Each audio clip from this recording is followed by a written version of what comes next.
All right, family. Black Power. Black Power is the truth hour with General Sarah Sunseti. Kick back. Get your mind ready for some information that's guaranteed to be heavy. We got a powerful one today, family. We're going to be talking about shocking similarities between India, Egypt, and Sumeria. You see, I've been on the online. I've been seeing various Hindu scholars try to put India above Egypt, Sumeria above Egypt. We got to straighten this out, family, with the historical facts. Before we get started, I want you to buckle in. Before you get started, I want you to get over there to my Patreon. We got the fire over there. We got that Hitler in ancient Egypt jump off where we dig into the Raiders of the Lost Ark. We dig into what the Germans was doing in Egypt. What were they looking for, and were they able to find something that promoted them over all other nations on the planet during World War II to where they could almost whoop the world? Was it something in Egypt that they found? We're going to find that out today, family. So before we get make sure you click that link, Patreon, also KingSeti.com, online marketplace, official General Seti products, t-shirts, DVDs, hoodies, African and Kemetic jewelry. You can become a member right here on my YouTube page, General Seti, Sarah Soon said. We got 5 exclusive material, and please give this video a thumbs up or like it because you love it. Share it with your family and friends. Comment. Just don't say nothing stupid because you gonna get banned. Here we go, family. Shocking similarity. Now, we have to understand one thing. When we talking about India, we talking about Egypt, we talking about Sumeria. First things first, that these are sister colonies from the great mother Kush. Okay, and when you go into most literature dealing with all three, you hear that term Kush. You see, you hear that term Kush, that always pops up. You see, so, and that's because Kush is the great mother. Okay, Kush is the great mother of all three cultures, the primary ancient culture on the planet, giving birth to almost every other culture that you know of. And when we look at the maps, you see, we look at the maps and get an understanding of this. Matter of fact, that's a powerful one, but we're gonna touch that one a little later. We're gonna touch that one a little later. But it's speaking power as soon as it pop up there. Okay, when you look at this map right here now, a lot of people know it. If you don't know, a lot of people think this is the Indian Ocean. Ain't no Indian Ocean, it's the Kushite Ocean. Okay, this is the Kushite. Wasn't no Indian yet. You see, but we can go into the hundreds of thousands of years and there's Kush. You see, so this is the Kushite Ocean, and you see here all the nations that are on the Kushite, otherwise known as the Indian Ocean. You see all these nations that are connected to this particular ocean itself, and you see that this is the second world Kushite Empire. The first world being the continent of Africa. But as African people began to move out, they would move first into this area. You see, so when you look at even Southern Arabia is the most ancient part of Arabia. It is. They call it Arabia Felix. And Africans through maritime, through ships, sail and navigation on the ocean, they would come into India. As you could just see when we think about the monsoons and the trade winds of the great Kushite Ocean, the winds that bring you right into, just take you east.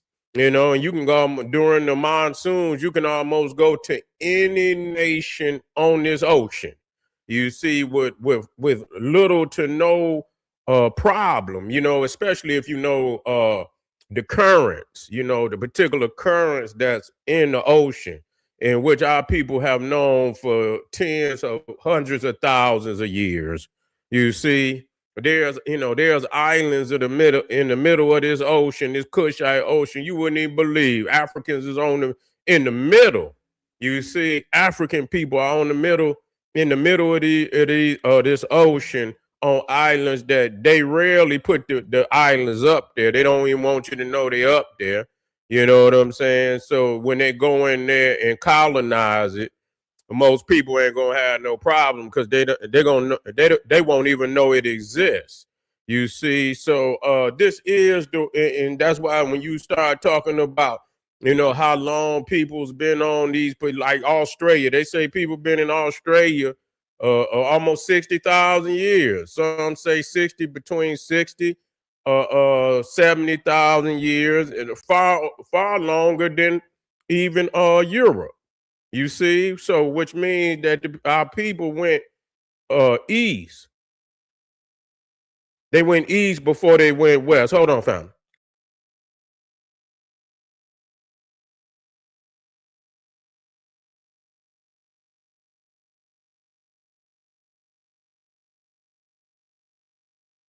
So they went east before they went west or went north. They went east, and so this is the second world Kushite Empire. And so when you start even talking about Sumeria, and we're gonna get a closer up view of what they call Mesopotamia, Sumeria.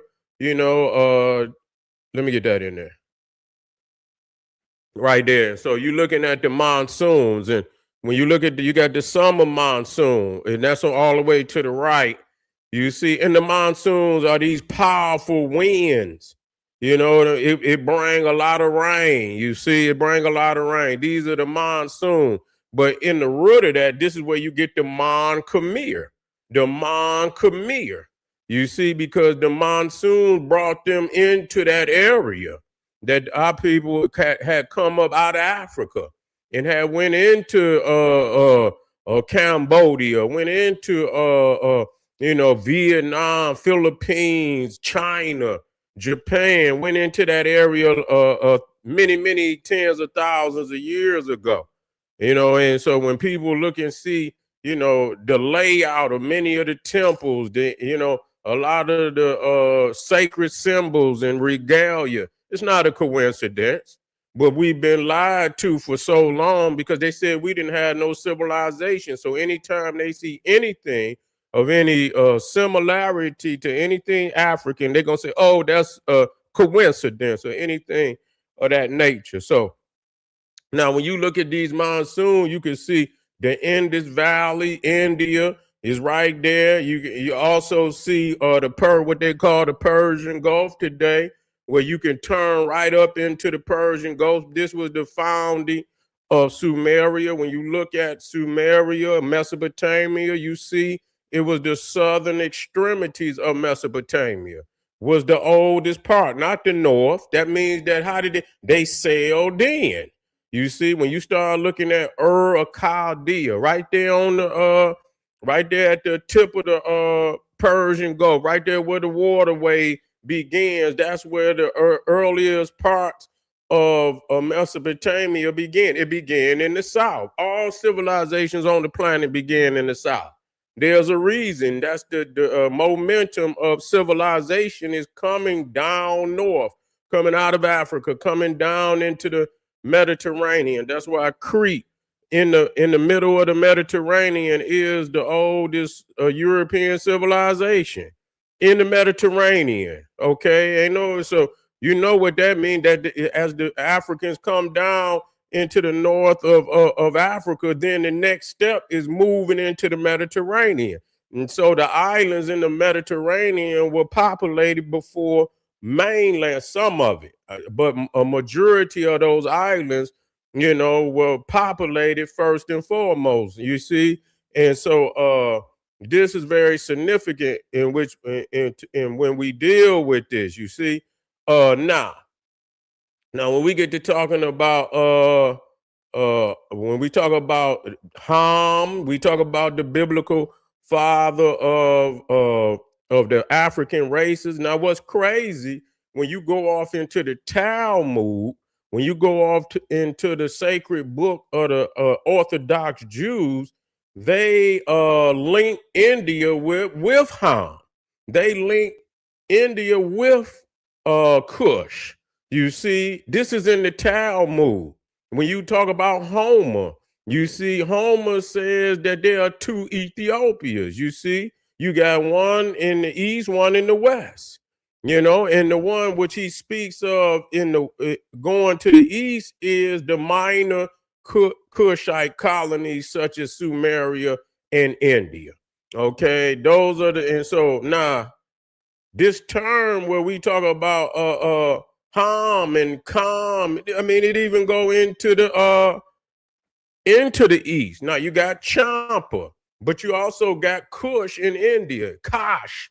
Not only do you got Kush, you got Kosh too, which as we speak, the patriarch of the 25th dynasty, Kashta. You see, he was the patriarch. He was even before Pianki. So you get Kosh, which is also Kush. And so you get both terminologies over there in the East. Many African terms and words end up in the East, and people don't, and they see it, but they don't want to acknowledge it because too many lies have been told. So when you look in the back, you see what? The Hindu Kush.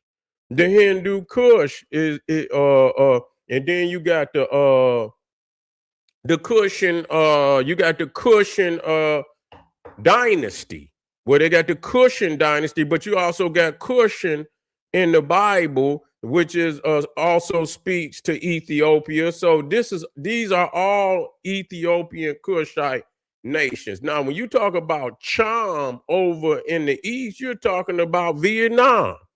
Vietnam is Champa.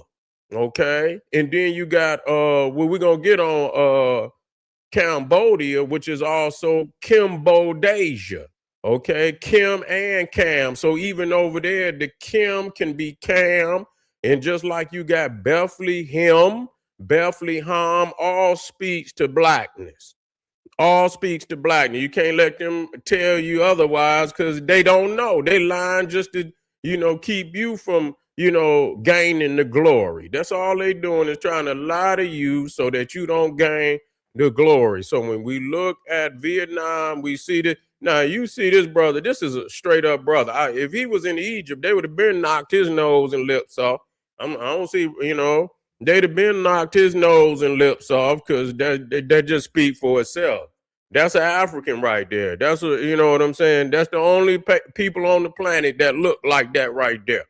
Okay, and we're gonna show you a close up of Africans over there today, which always been there. You see, they ain't like they just got there; they been there for time. They were the first people in the land.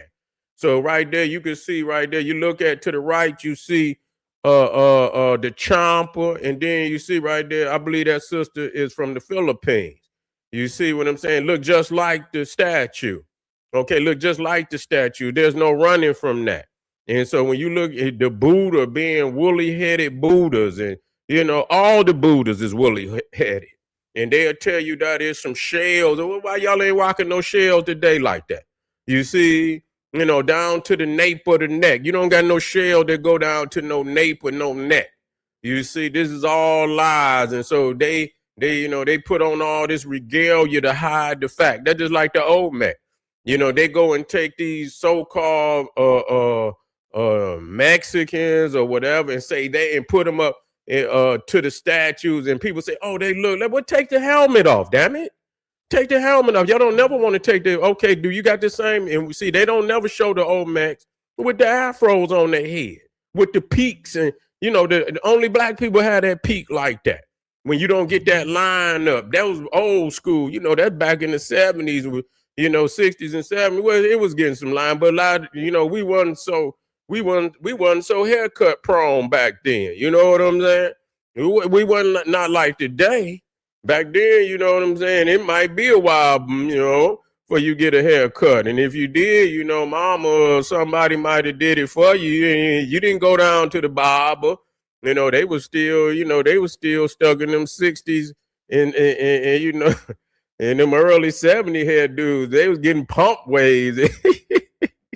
They down there getting them finger waves, And so you wasn't getting no, and so it might been a while before you had a haircut. If you didn't get one, you had that peak, depending on how and so when you look at the old mechs, you see that they got certain peaks. That's just identification, you see. And so a lot of times, we have to put up the right statutes that clarify, who the original peoples over here in these lands are. So you can see right here, the Champa, the Mon, Khmer, are the indigenous Kushite people that came from Africa. Yes, indeed. Now, also crazy that, with the Buddhism and, I don't know with the I don't think with the Hinduism so much. But when you go back to ancient Kemet, you know that many of the priests were bald headed. You see, and so when you look at Buddhism, they also are bald headed, a bald headed priesthood, a shaven headed priesthood, which is also and see, these is just a couple of indicators. That they got it from the indigenous Kemite, Kushite priesthood that took it into the land. If you get Stolen Legacy by George G.M. James, he speaks how the mother university was in Africa. You see that the mother university was in Africa, and it sent out, colonists all over the world and set up minor universities in various nations that, and they were taught by the curriculum of the great university systems of the Nile Valley. This is why they were so similar. They went into Greece, they went into Rome, but these were the original Africans was there. They don't talk about the Etruscans that was in Italy, who were there and gave the Romans everything. And a lot of people say, well, why do they hide the Etruscans? You know why they hide them. If they look like them, they'd be out front row and center. You see? If they look like them, they would be out front row and center. Why wouldn't they? They would glorify them statues if it looked like them, but it don't look like them. In primarily the history of the Etruscans, the early Greeks and Romans, speak that they are African people. You see, they're unlike the European in all manners. They can't even, the Etruscan language is a Phoenician language. It's an African language. It's unlike any Indo-European language. It's not connected to the Indo-European language. It's connected to the African languages. You see, and so they have discarded Etrusca. You see, they have discarded. You go into Crete. You go into the island of Crete, and the first time I seen one of the murals where they had the Africans running on the walls over there, black, cold black. They done took the mural off. They still got the mural. It's in a museum, and it showed 2 or 3 brothers on the wall running, and as if they doing some exercise, like they actually running. And you see one of the Minoans on the wall, and they all together as if they running or performing. I don't know if they are the military. I don't know if they just exercising, but they remove the mural off the wall. And I don't know if it's to preserve it, but the fact that it's not being shown to the world to show and prove that Africans were in the land. This is key. This is one thing that they cannot argue, is that there are so many statues and vases and murals of Africans in ancient Greece and Rome. And see, this is significant because so many of them Greeks, they say that the Egyptian look just like the Ethiopian. And then the fact that they got so many vases and so many sculptures and so many murals of these cold black Ethiopian, we know what they mean. We don't have to second guess that they see the Egyptians as being an Ethiopian. Exactly. So many of them vases that they say is Ethiopian very well could be Egyptian. You see that, but it's quick for them to say, oh, that's an Ethiopian. You know, they quick to do that. You know what I'm saying? A lot of them come out of Etrusca. That mean that they was over there before the Roman. That's hard for them to take. So, you know, let me show y'all this last one. We're gonna be also digging into the Apis bull, the Nandi bull of India, another one of the sacred symbolisms that and even in they also got the sacred bull in Sumeria too. So we most definitely gonna tap into that one later on, and also looking at Bes. You know, Bes is probably the most venerated god on the planet. You can find Bes face in almost every culture. Even when you come over here to what they call Native American, and you look at what they call them totem poles, you know what I'm saying? You can see animal zoo types with the tongue sticking out. You can see Bes right here in the Americas. You see, you can go far into the Oceania, Asia, Europe, all through Africa. You find the face of Bes all over the world. The center of the Olmec calendar. This is not no coincidence. This is a universal Kushite culture that's been shared all over the world. I appreciate y'all family for being here.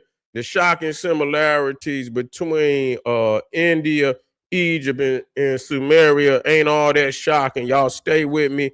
Let me get over here. Let me get back to my comments. That's right.